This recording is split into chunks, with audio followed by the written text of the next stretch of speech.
तो बेटा आज हम जो अपनी वर्कशीट नंबर 39 कर रहे हैं इसमें हम हाइड्रोकार्बन्स के बारे में पढ़ रहे हैं, है ना।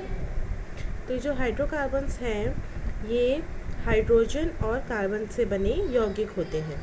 इसमें कोई और परमाणु के तत्व भी आ सकते हैं। तो अभी मैंने आपको बताया था कि जो हाइड्रोकार्बन्स हैं ये दो कैटेगरी में हम इन्हें कर सकते हैं, संतृप्त और असंतृप्त हाइड्रोकार्बन। संतृप्त हाइड्रोकार्बन्स का जो फॉर्मूला होता है CnH2n+2 होता है और असंतृप्त का CnH2n और CnH2n-2।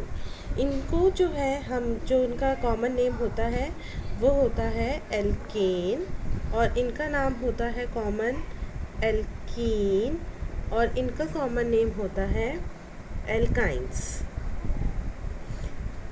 ठीक है बेटा। तो सबसे पहले हम यहाँ पे संतृप्त की बात करते हैं। अगर हमारा n जो है 1 है, n1 यानी कि जो कार्बन का अणु है उनकी संख्या 1 है, तो फॉर्मूला पहले हाइड्रोकार्बन का क्या बनेगा? फर्स्ट हाइड्रोकार्बन का फॉर्मूला बनेगा C1H2 यानी कि CH4।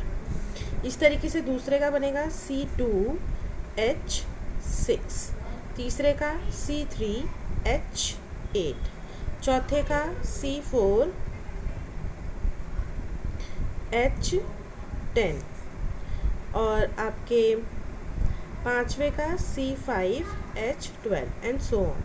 ठीक है। तो पहला हमेशा पहले का मतलब होता है जिसका कार्बन का अणु पहला एक होता है।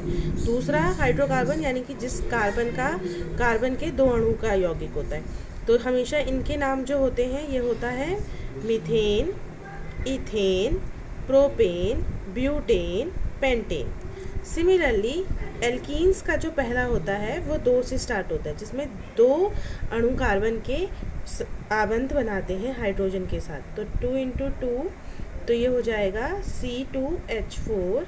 इसका जो तीसरा होगा बनेगा C3H6, C4H8, C5H10, C6H12। तो इसका नाम क्या होगा? जहाँ पे 2 कार्बन होते हैं वो एथेन कहलाते थे, है ना, एथेन। और यहाँ पे क्या कहलाएंगे? एथीन, प्रोपीन, ब्यूटीन,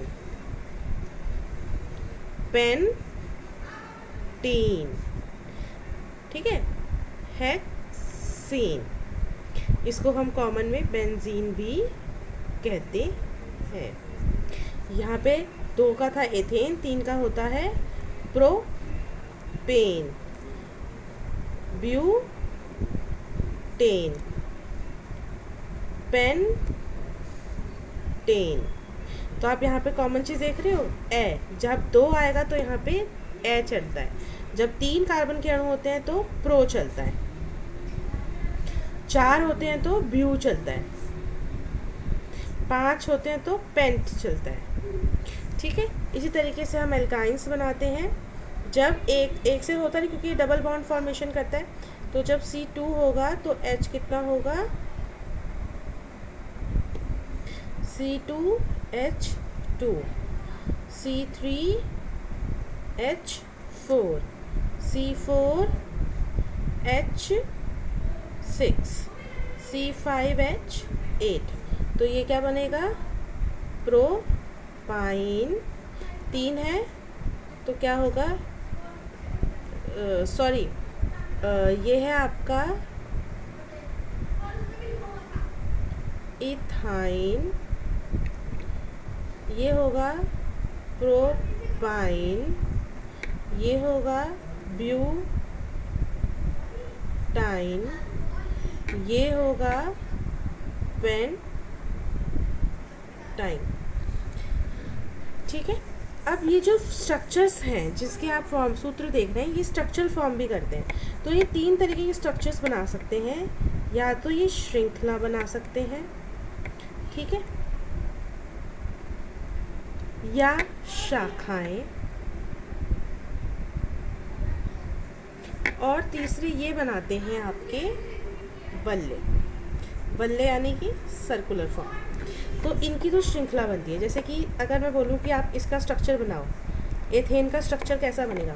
2 कार्बन है, 1 कार्बन 2 कार्बन, इसके 4 संयोजकता होती है।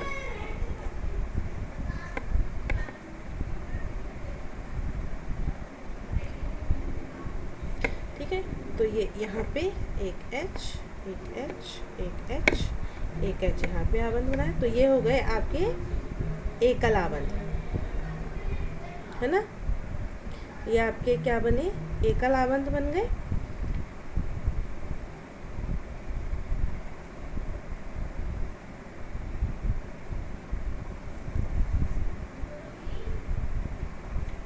शाखाएं बनानी है थी, जैसे कि यहाँ पे आपकी बनेगी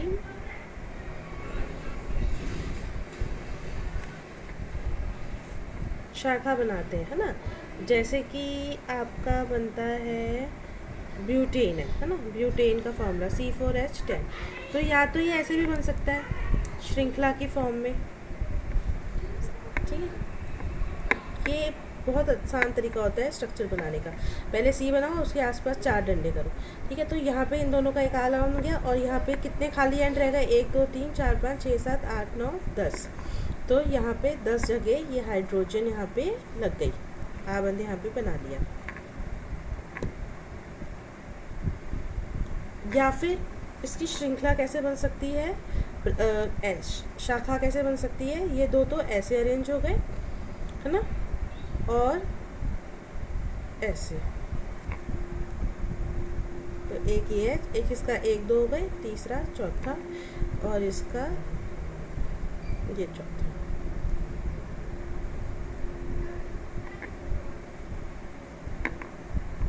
इसी का 1 ये है और 3 ये हो गए, इसी का 1 ये है और 3 ये हो गए। तो ये जो हो गई, ये इसकी ब्यूटेन का शाखा वाला स्ट्रक्चर हो गया, है ना। इसी तरीके से बेंजीन का जो होता है वो सर्कुलर स्ट्रक्चर होता है। इसमें C6 होते हैं, है ना। तो C6 होते हैं, तो 1 3 4 5 6, ठीक है। और एक जगह डबल बॉन्ड फॉर्म करता है ये, ठीक है। यहाँ पे एक H लग जाएगा। H कितने लगते हैं आपके?